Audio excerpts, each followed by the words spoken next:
अस्सलाम वालेकुम। आज हम बात करेंगे जैसे आपकी मर्ज़ी के 19 एपिसोड के बारे में। तो वीडियो शुरू करने से पहले हमारे चैनल को सब्सक्राइब कर लीजिए अगर अभी तक आपने नहीं किया, ताकि हमारी हर न्यू वीडियो आप तक पहुंच सके। यहाँ पर जैसे ही बैठे हुए होते हैं शहरी और नताशा, तो वो उसे बताती है कि मुझे मीरब बहुत ज़्यादा अच्छा लगने लग गया है। जब ये बात शायरी सुनता है तो वो कहता है कि उसकी फ़ैमिली के बारे में भी जांच पड़ताल कर लेना और देख लेना उसके आगे पीछे भी कोई है या नहीं है। वैसे भी ऐसे कैसे तुम इतना जज्बाती फ़ैसला कर सकती हो, मुझे तो तुम्हारी समझ में नहीं आ रही है।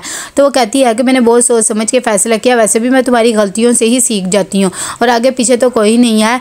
जिसे वो माँ कहता है दरअसल वो उसकी चाची है, उसने ही उसे पाला है। देख लिया मैंने आगे पीछे रहने वालों को भी। यहाँ पर जैसे ही वो ऑफिस में जाती है तो उसकी मुलाकात मीरब से होती है। वो उसे कहती है कि तुम बहुत अच्छा काम कर रहे हो। तभी मीरब कहता है कि बस ये तो आपकी मेहरबानी है, वरना मैं तो इस लायक भी नहीं था। जितनी बड़ी पोस्ट आपने मुझे दे दी है, मैं तो आपका शुक्रगुजार हूँ। जब ये बात नताशा सुनती है तो कहती है कि ऐसी बात नहीं है, तुम इस सीट के डिज़र्व थे, इसीलिए मैंने तुम्हें दी है। बस अब एक बात का ख्याल रखना कि कभी भी मुझे डिसअपॉइंट ना करना। तो मीरब कहता है कि हरगिज़ ऐसा नहीं होगा। यहाँ पर जैसे ही घर आ जाती है अलीज़ा, तो वो बहुत ज़्यादा दुखी होती है। शायरी उसे आके कहता है कि क्या हो गया, तुम इतनी ज़्यादा दुखी क्यों हो। तो बताती है कि आज मेरे बॉस ने मेरे से मेरा प्रोजेक्ट भी ले लिया है और मेरा उसमें नाम भी हटा दिया है। हालांकि मैंने इतनी ज़्यादा मेहनत की थी, लेकिन फिर भी उन्होंने मेरा सारा क्रेडिट ख़त्म कर दिया है। मुझे बहुत दुख हो रहा है। जब ये बात शायरी को पता लगती है तो कहता है उसकी हिम्मत कैसे हुई कि वो तुम्हारे साथ ऐसा करे या मेरी बीवी को रुलाए, मैं उसे छोड़ूंगा नहीं। ये बात पर वो बहुत ज़्यादा अफसरदा हो जाती है और कहती है ऐसा कुछ भी ना करना। यहाँ पर वो दुखी बैठी होती है कि इतनी देर में हमदानी साहब आ जाते हैं और वो उसे कहते क्या हो गया। तो कहती है कि बस वैसे ही बाबा, थोड़ी सी परेशान हूँ। हमदानी साहब उसे बताते हैं कि तुम बहुत जल्दी अपनी गलती मान लेती हो, इतनी जल्दी गलती नहीं माननी चाहिए। शायरी आज जल्दी आ गया था कि तुम्हें बाहर लेकर जाएगा। अलीज़ा कहती है कि हाँ, वो बहुत ज़्यादा मेरा ख्याल रखते हैं, थोड़ी सी बात पे मेरी बहुत ज़्यादा रिएक्ट कर लेते हैं। बस मैं क्या करूँ, ऑफिस के मामलात घर नहीं लाने चाहिए। वहाँ पर नताशा भी आ जाती है और कहती क्या बात है, दोनों क्या बातें कर रहे हो। वैसे भी अब तो मेरे बाबा मेरे से ज़्यादा तुम्हारे बाबा हो गए हैं और तुम्हारी ही बात मानते हैं। जब ये बात अलीज़ा सुनती है तो वो कहती है कि ऐसी बात नहीं है, बेटियों का बाप बेटियों का ही रहता है और वैसे भी ये तुम्हारे बाबा है। मैं बस थोड़ी सी परेशान थी ऑफिस की वजह से और कोई बात नहीं है। हमदानी पे कहते हैं तुम्हारी भाभी थोड़ी परेशान है। नताशा ऊपर जाती है और जाके शायरी को कहती है कि नीचे तुम्हारी बीवी रो रही है और फिर से एक ड्रामा क्रिएट कर रही है, नीचे जाओ और उसे समझाओ और एक बात उसे बता देना कि तुम नताशा की ही बात मानते हो। जब ये बात शायरी सुनता है तो कहता है कि अच्छा ठीक है, वैसे भी उसका तो ये रोज़ का ड्रामा बन गया और उसे हैंडल करना मुझे बहुत अच्छे से आता है। इतनी देर में वहाँ पर अलीज़ा भी आ जाती है तो शायरी वहाँ से चला जाता है। नताशा उसे समझाती है और कहती है कि आइंदा कभी भी कोई बात हो तो मुझे बता देना।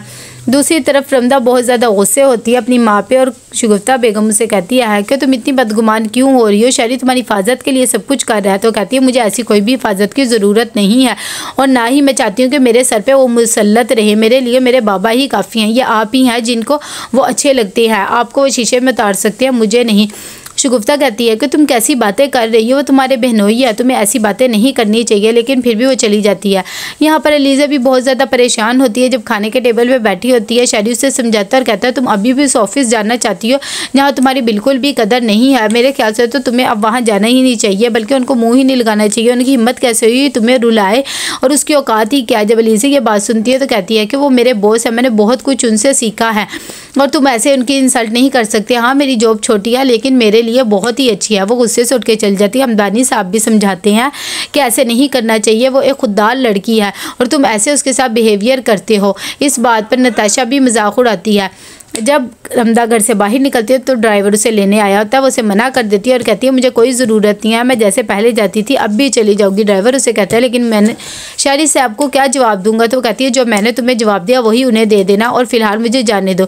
यहाँ पर जैसे ही अलीज़ा ऑफिस जाती है तो उनके बॉस बहुत ज़्यादा परेशान होते हैं और वो कहते हैं कि ये सब कुछ आपके हस्बैंड ने किया, हमें 3-4 प्रोजेक्ट मिले थे लेकिन उन्होंने सब पे काम रुकवा दिया है क्योंकि मैंने आपसे प्रोजेक्ट ले लिया था, इसीलिए ये सब कुछ हुआ है। प्लीज़ आप प्रोजेक्ट को हेड कर ले लेकिन हमारी कंपनी बंद ना करवाएं।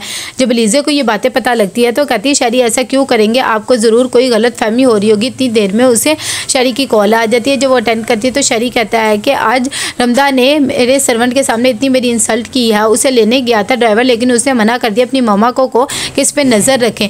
ये बात जब वो सुनती है तो कहती है अच्छा ठीक है, तुम परेशान ना हो, मैं बात कर लूँगी। साथ ही वो कहती है मैं तुमसे एक बात पूछनी थी, क्या तुमने अपने किसी दोस्त दोस्त को कह के मेरे बॉस के प्रोजेक्ट को आए तो वो गुस्से से फ़ोन रख देता है। रमदा जैसे ही अपनी यूनिवर्सिटी जाती है तो बहुत ज़्यादा खुश होती है क्योंकि वो अमर से मिलती है और उसे कहती है कि मैं तो पागल हो गई हूँ ये शारी भाई की वजह से। तभी अमर उसे समझाता है और कहता है कि ऐसे ना करो, अच्छा ठीक है मैं बहुत जल्द रिश्ता भेज दूंगा ताकि हम दोनों की शादी हो जाए। जब रमदा घर आ जाती है तो अलीज़े आती है और कहती है कि आज तुमने क्या हरकत की है, शाली ने तुम्हारे लिए ड्राइवर भेजा था लेकिन तुमने उसे तक रिजेक्ट कर दिया है। शगुफ्ता बेगम भी कहती है कि मैंने इसे 1000 दफ़ा समझाया लेकिन ये तो मेरी बात मानती ही नहीं है। हालांकि शारी हमारा इतना ज़्यादा ख्याल रखता है फिर भी इन्हें बिल्कुल भी एहसास नहीं है। अलीज़े को भी गुस्सा आ जाता है और वो कहती है कि मेरा शोहर है, वो तुम उसकी इंसल्ट कैसे कर सकती हो। रमदा कहती है तुम्हारा शोहर है तो उसे अपने पास रखो, मुहारे तक मुसल्लत करने की बिल्कुल भी ज़रूरत नहीं है और मुझे ना ही उनकी किसी भी हिफाजत की ज़रूरत है। मेरे लिए मेरे बाबा कमज़ोर ही काफ़ी हैं क्योंकि मैं सिर्फ उनकी सरपरस्ती में रह सकती हूँ। इतनी देर में वहाँ पर एहतशाम साहब भी आ जाते हैं और वो भी रमदा का ही साथ देते हैं। अलीज़े ये बात देखकर उसे बहुत ज़्यादा गुस्से आती है और वो घर से चली जाती है।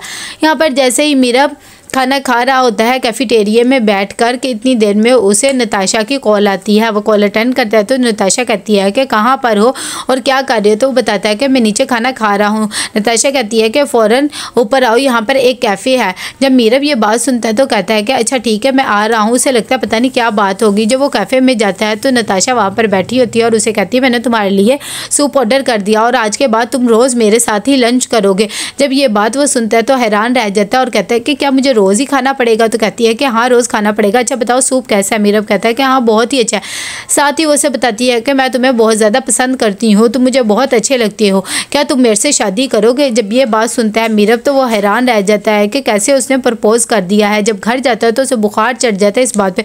उसकी चाची भी बहुत ज़्यादा परेशान होती है और कहती है कि क्या हो गया, मैंने आज तुम्हारे लिए दम वाला पानी भी किया था, तुम पी के नहीं गए हो ना, इसीलिए ये सब कुछ हुआ है, मुझे बताओ अगर कोई मसला है तो।